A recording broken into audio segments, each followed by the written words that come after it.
Shalom, good morning, good afternoon, good evening, and good night. I'm very happy to be here with you today. I hope you get a good signal, a voice signal from us. Thank you.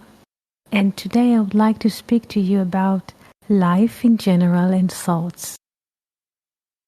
Our thoughts are not our private thoughts. What we perceive as our personal thinking thought process is coming at us from a pool or an ocean of consciousness. To each and every one of us, all creatures, wherever we are, in any stage of life, in any, let's say, situation, thoughts are coming at us. But we are not the creators of those thoughts. They are being sent to us from an ocean, infinite ocean of consciousness. Consciousness, yes? Yes.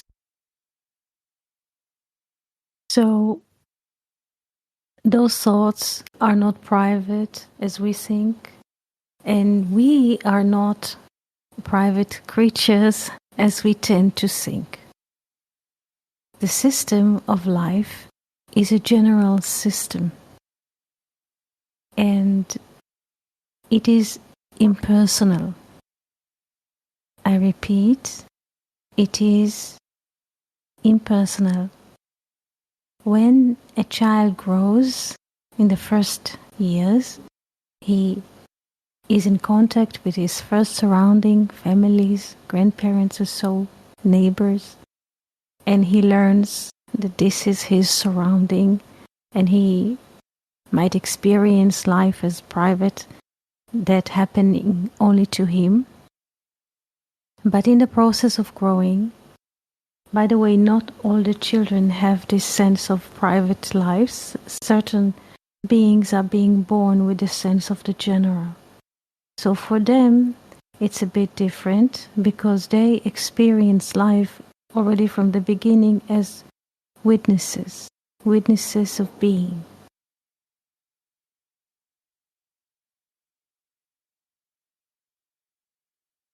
But those who are, let's say,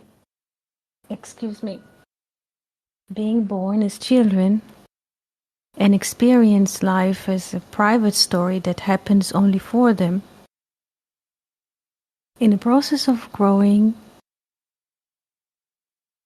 if it is their destiny, they will learn or be exposed to the fact that life is not personal occurring or personal happening. Do we understand this concept so far? Or do we have questions to ask or to say? I would like to hear if you understand the concept. Is it the first time you are being exposed to this concept that life is not personal at all? Is it new to you or not? Could we say that consciousness in this context is the same like God? Yes, we could say that. Yes, we could say that, definitely. God, infinite, the source, yes, those are different names that different people use to call or to relate to the source of life. Yes.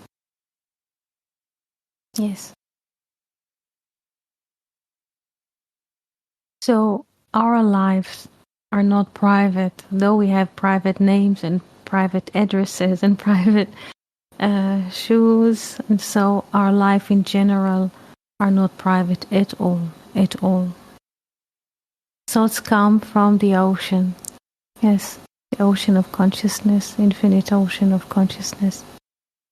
That's correct. To all of us. They might appear as thoughts, as pictures, as songs or notes that we hear. They might appear in any kind of appearance to us that we shall notice that consciousness comes or communicate to us. And there is no border. It can come through a dream, it can come through a communication. It is an ongoing or indefinite process of expansion of thoughts which are coming to us from the source. There is no limit. The source of life does not go to sleep. Yes, as we are from time to time, there's always generation of thoughts. Of the being is existing, it never goes to sleep. It also never gets old, because there is no time. Is the Genesis story like blueprint of how consciousness manifests itself here in various forms? Yes, that's correct. That's correct. True. This is the Genesis story. Yes. Are the thoughts only positive? Well, the thoughts are coming. They're coming as impressions. Yes, there are two kinds of thoughts. Let's call them like this. There's a thoughts which are calling us to act, and there are thoughts like which are not so much commands, but a sense of emotion that swim with us for an action from the being. And there is like thoughts that I must. Yes, I must go to the office.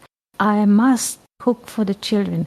So those kinds of thoughts that I must and I should and I could, those, enforced thoughts that tries to embed us to do something by force of the command, those thoughts are coming from the selfing, from the mechanical mind, or from Pharaoh, not mind, but the brain. Yes, from Pharaoh. You should have known better. If in the last 2 hours you were more concentrated, you have never gone this far, or you haven't done this mistake. Yes, this is like a kind mindset or Pharaoh.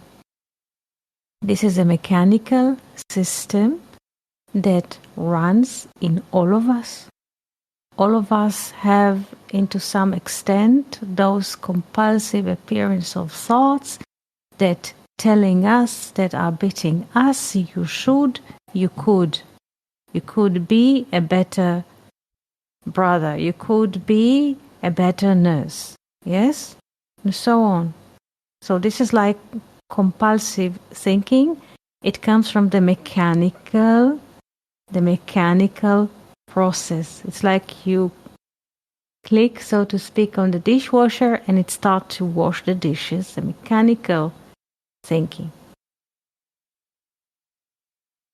This would be the voice of the serpent, Nachash and Nafal. Yes, of falling thoughts. Very good, Fernando, like commands. Yes, like commands. You should, you must, like commander in the army commands his soldiers because he is in hierarchy. Hierarchy, he is above them. So he gives commands and that submit to the commands. Yes. Commands are following the law of gravity. Yes, they're falling.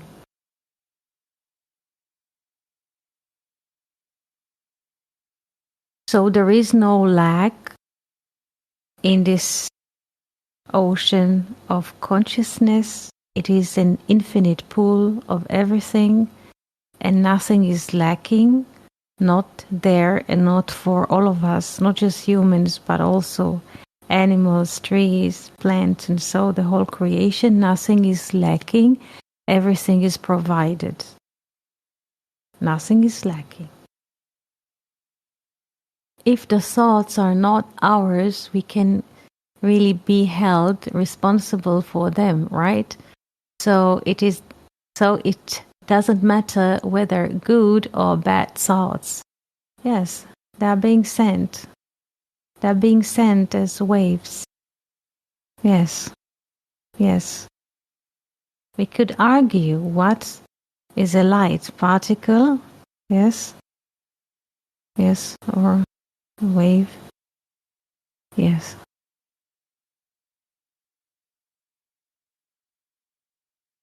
No thought is personal. I can assure you that no thought that has been thought or received by your personal mindset or system is personal. No thought whatsoever. That would mean that a person can't be praised or blamed for any thought or an action. Of course, that's true. That's true. Yes. Yes.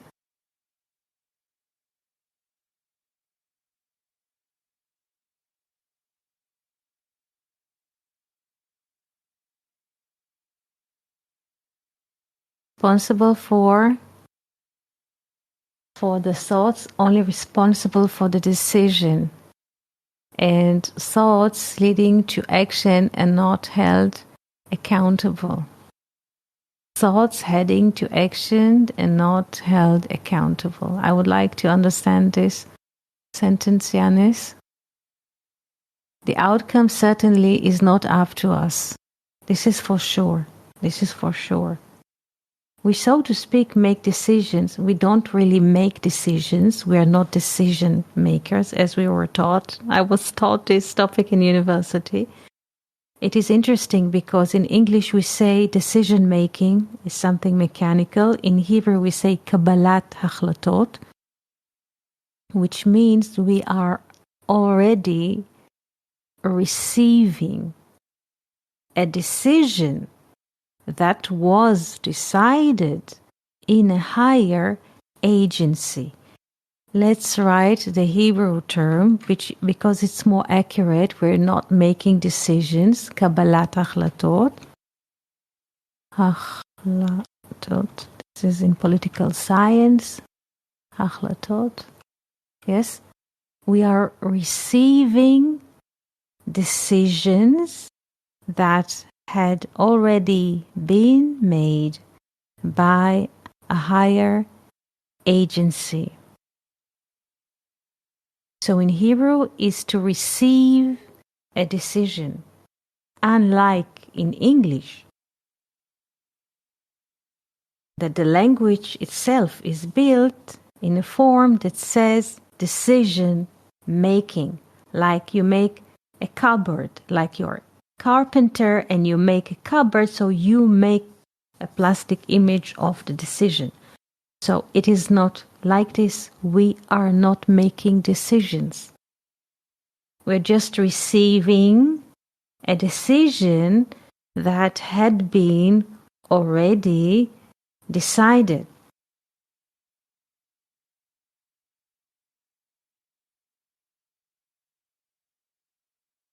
Decisions coming from the same place like thoughts. Yes, excellent. Yes. Yes. Yes.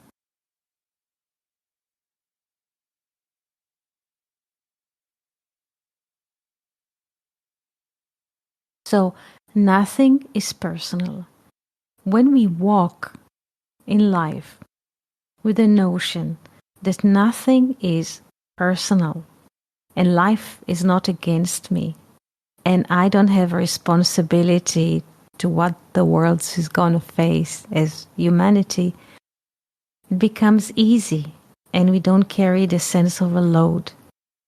Yes, that we are carrying. Like our shoulders becomes very heavy and we sigh from, I'm tired, I'm exhausted.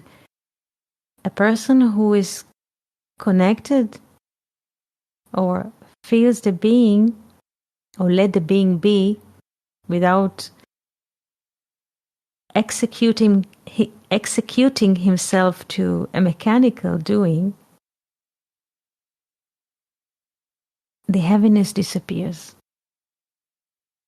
The heaviness disappears, the sadness, the sorrow, all those kind of negative emotions are disappearing.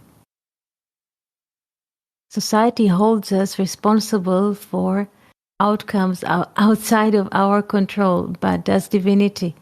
Divinity does not.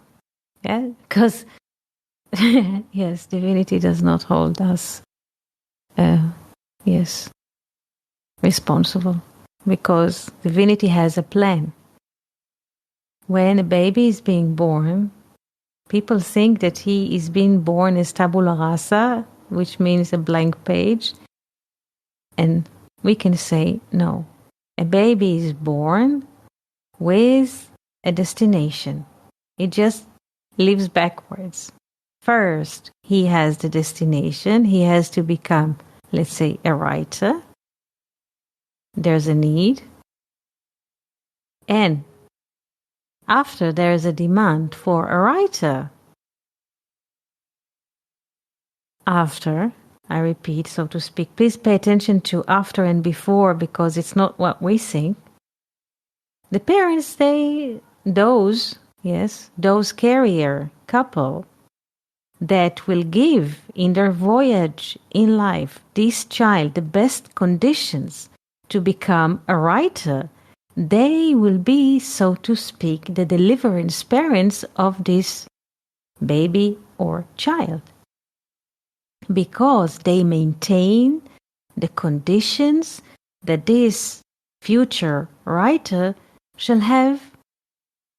So we can hear them in the dinner table discussing how they would like to conceive and to become parent, and they will build a new room for this new baby to come, while it has already been decided, executed, and now they're just in a way rehearsing, like in theater, when you sit with all the actors around the table and just read their text before they come to the opening evening of the play. They're just rehearsing for a couple of months what to say, how to enter the stage, to leave the stage, in what kind of dressing, in what kind of a mood.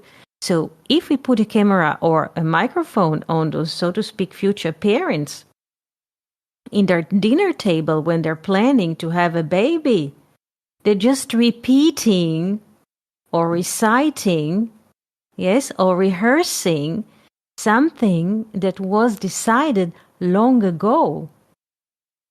And not just this couple of parents regarding to those children, every decision. This is why we say in Hebrew to receive a decision.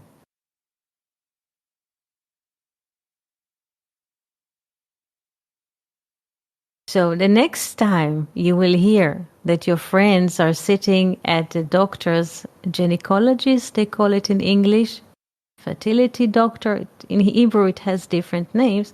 So the next time you will hear that your good friends are spending quite some time on the couch in the waiting room for the baby's doctor or the gynecologist hall, it's not because they want to become parents. It has been decided that certain baby will be born at a certain time for a destination, and they are just following the procedure to execute a higher decision. And for this matter, it doesn't matter if they conceive in the first treatment, the second, or the third. It's completely irrelevant. It's not in their hands. It's not their decisions. Just a taxi driver, if you heard, once they used to, now it's different with the world has changed in terms of driving through taxis and so. But once you could hear the speaker, they have a central radio station, and they say, who is available. Let's say in Tel Aviv there is a street called Allenby. Yeah. So in the station they call, who is available in Allenby? Because there is a passenger that's supposed to be taken from Allenby 97, and someone says, I'm in 96. So, okay, go one number and you pick up this passenger to his destination. So the pickup taxi driver is the parent, so to speak, of this future child passenger standing in Allenby 97. So on his way, he will take the child because anyway he is going through this destination. Do you see? This is how it goes. It's totally not how we think it is. Yes, Fernando, it is interesting that the ancient used to speak about voices that speak to one to do this or that. Nowadays, we tend to think that all of these voices are our own. Yes. So God is a taxi driver. No, God. The parent is a taxi driver. The future child is a passenger. And God is just, so to speak, seated at the central taxi station and read the calls. Who's on the call? Who is available in Dizengoff Street? Yes, and so. Who is available in New York, 42nd Street? This corner, or who is available in London, such and such, Downington, to take the. This is how it goes. And then the souls, they take a ride. Yes, because they are delivering parents. The parents, so to speak, are just taxi drivers. They are volunteering. Nobody even asked them. They think they want to be parents. They're sorry that it doesn't happen in the first pregnancy. How do you say? Sometimes there's a miscarriage, and they cry. Yeah. Last call for boarding. This is an excellent. Yes. So there is no need to have sorrow or sadness. Everything already had been decided. Yes. And we're just evidencing. We are just witnessing the being. This is what we do. We're just witnessing the being. We're not making anything. We're not making the sun rise. We're not causing to set. We're not bringing out the stars. Yes, like people bring out plates in the restaurant for the customer. We don't bring out the stars. We're basically doing nothing. We don't cause ourselves to breathe oxygen, to pulp our hearts, and so we're not growing our hair. Our hair is growing naturally. Nobody does anything. In Hebrew, they have a saying that people who are deluded are living in a movie. But isn't what you just described like that? We're just characters in a movie, in a way. Yes, we are just characters in a movie. If we can convert and see that this is the truth, our life becomes much lighter, without burden, without grudges. Yes? Because in this scene, because we know we go to the movie, we are aware of that fact that the movie, let's say, takes 2 hours. And the movie moves, yes? But the movie moves between scenes. And in this scene in the movie, we shall see a house in a prairie, a horse, and a wagon.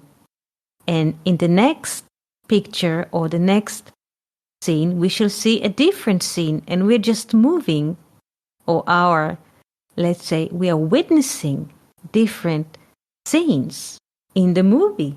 Sometimes it's a night scene, sometimes it's daylight scene, sometimes it's a winter, and the rain is falling, and we can hear the rain, and we can see the drops, and we watch the movie.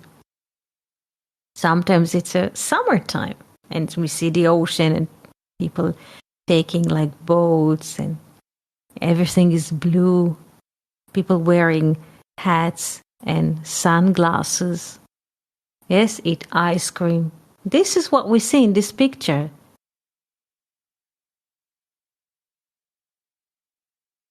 We are very much deluded. Yes, we are very, very much deluded and thinking that this is our own life. Basically, we are drunk from ourselves. Yeah. People who are having drinking problems, yes, they have a name, call them alcoholic. They drink, so to speak, alcohol in quantities, but also to think that we are the makers of this life or maker of ourselves or having any finger in our career, it's not less drunkenness. Yes, we're not less drunk from a person who drinks few glasses of alcohol at night or during the day. So from the moment we wake up until we sleep, everything that happened for the day is decided. Yes, exactly. Everything. Everything. So, and if we how do you say, receive this sentence as you wrote it, we don't have to push that hard. Because we go not so much with a frontal attitude, if I will not leave this house in the morning, nobody bring the right groceries and make a supper. We can leave the door with the notion, we're leaving the house, let's see what the day brings. And we will still bring and find fortune, but let's say the perspective is from different angle. We're not coming to the world and attack it. Yes, some people behave like, if I don't put my hand on this avocado, it will not come home. People behave like animals. Yeah. So we come from a different angle, and life is so beautiful and soft because we don't come with a sense of drunkenness to the world, with a sense of I deserve, or if I do not jump into this bus, I will not arrive on time, and so on and so forth. Yes? So we are basically deluded most of our lives, unless if there's a little entry or door or window that says it might be different, and we listen to this voice, or we accept this voice for a while and we listen again, because the mechanical mind, the alcoholic mind, will always take over.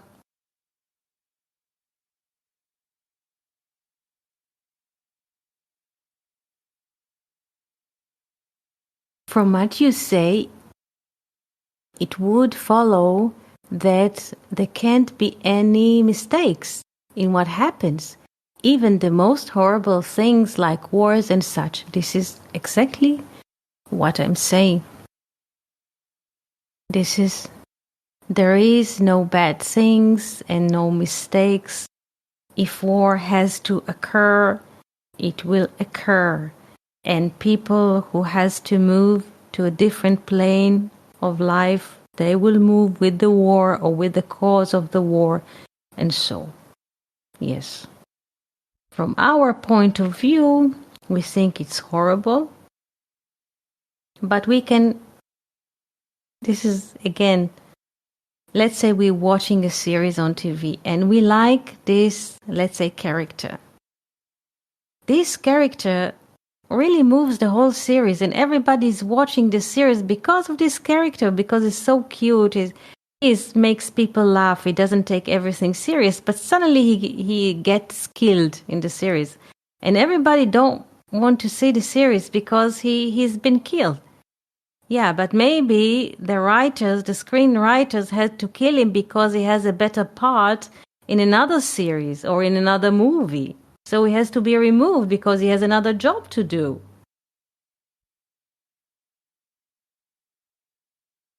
Sounds like we all have massive case of main character syndrome. Yes. Yes. So why did it take the one? We loved him so much. Now he's gone. Well, he has a better cast. He has a better play to... Yes? to appear in. Gamzo letova. Yes, this is also for good. Yes, gamzo letova. Yes. So nobody's dying. Yes. There's just changing of castes. Nobody really dies. There is no lack. There is a changing of appearance.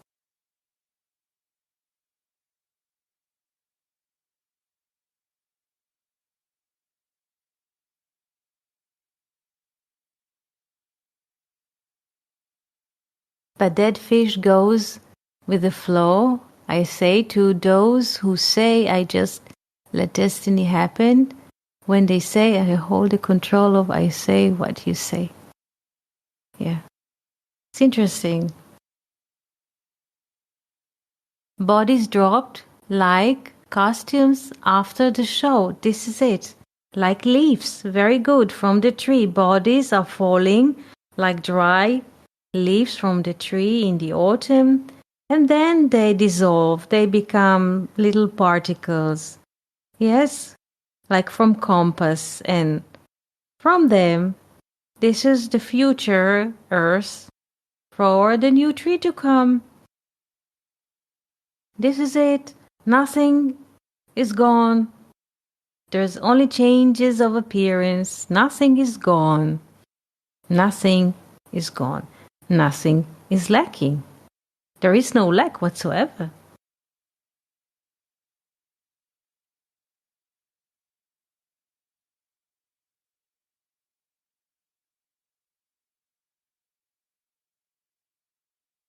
Bodies dropped like costumes after the show from the main character to warm food in 12 steps. Yes, yes, that's correct.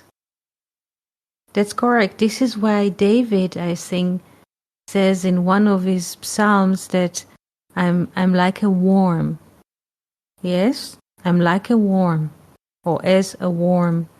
And there's also another verse that speaks about Jacob. Don't be worried, Jacob's worm. Al tir'i tolat Yaakov. Don't worry. Yes? Not to be afraid. There are different appearances.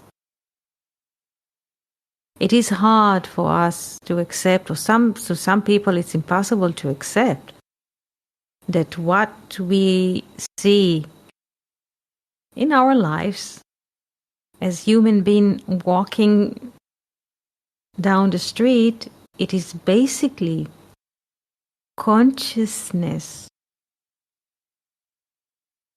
taking a hike on a piece or insignificant particle of dust. This person who appears somewhere in Vienna with a raincoat, with a hat, with a scarf, walks elegantly on the street. It is basically consciousness driving or riding or surfing on a particle of dust. And it doesn't matter if this elegant man or gentleman or a surfer or a nurse or a child in the kindergarten. Hard to manage the emotion when we see bodies drop like dry leaves. Yes. But it's the same. One happening to all. This is what King Solomon says. Mikre echad lakol. One happening to all. It doesn't matter if it's a leaf, or it's an animal, or human. All are coming and going. Mikre echad lakol. There is no any different. We tend to give more importance to, let's say, when a person moves away. Yes. But when a butterfly dies, it lives only one day. Who cares? When a bird disappeared in the bushes, I saw today a wing of a bird I thought it's a feather, and I looked, but it was not a feather. It was more than a feather. It was a wing, and not just a wing, and a piece of flesh was connected to it on the pavement, and probably maybe a cat or any kind of animal ripped the bird to pieces and ate it. We're not sorry when we see this. We say, okay, it's a feather, it's a wing. It's not a wing, it is also flesh connected, so there's evidence of what used to be a bird, but it's a part of a bird. But if it's only a part of the bird, whereas the other part of the bird, probably it was eaten by some kind of an animal. So, okay, we say this is it when we see this bird or part of the bird. But when it happens to human, it is a completely different opera. We don't have so much equanimity when we see a wing of a bird and we hear that someone was or had been gone. It's completely different scale. This is nature, we say, when it doesn't concern us, yes. But when it regards people, so there's completely shock when someone passes away. We don't have a shock when babies are being born. Why? Because there's a process of pregnancy of 10 months and we see the belly and the mother and it's not easy and we hear about it. We are not surprised. But we are surprised when people are leaving, not when they are coming. So why is that? Why do we relate with more grace or I would say wonder to baby being born that a person moves away? Why we appreciate more the appearance of a baby than disappearance of one body? Why is that so? Because we can touch the appearance, we can hold a baby, and we cannot hold a soul that left, a consciousness that left. We cannot hold because it will be a body that already in the process of, dissolving. You cannot see the body. It's in cooling process, let's call it like this. Because babies are cute and death is scary. Yes, we tend to make parties when babies are being born. Yes, and we tend to cry when people are leaving. But it's the opposite. It's the opposite, as Solomon says. Yes, Tov Yom HaMavet, the day that he is gone is better than the day he is born, because he completed his mission. When a baby is born, his mission is in front of him. And when a person leaves, he made his mission. He can return to the world of the soul. Because baby is hard to see how he achieved his mitzvah. Yeah. So we have the tendency to greet babies, to make great parties, of course. But we tend to weep when people are leaving. But it is the opposite. The sages are telling us that the greatest day of person's life is the day his soul is returning back home and leaves her limited caste here on earth. It is the opposite. This is why when sages, mention the memorial day of another sage, it's a great party. Yes, they call it Hilula from Hallelujah, yes, in a different order of the letters. It's a great party to celebrate the day that the sage left this world of duality or left this life to move to another dimension. So people used to celebrate until today. They call it Hilula from Hallelujah. Celebrate the day that a great sage. I'm sorry, there is a rocket. There is a rocket coming. We have to go to the room. I have to. And sorry, rocket coming.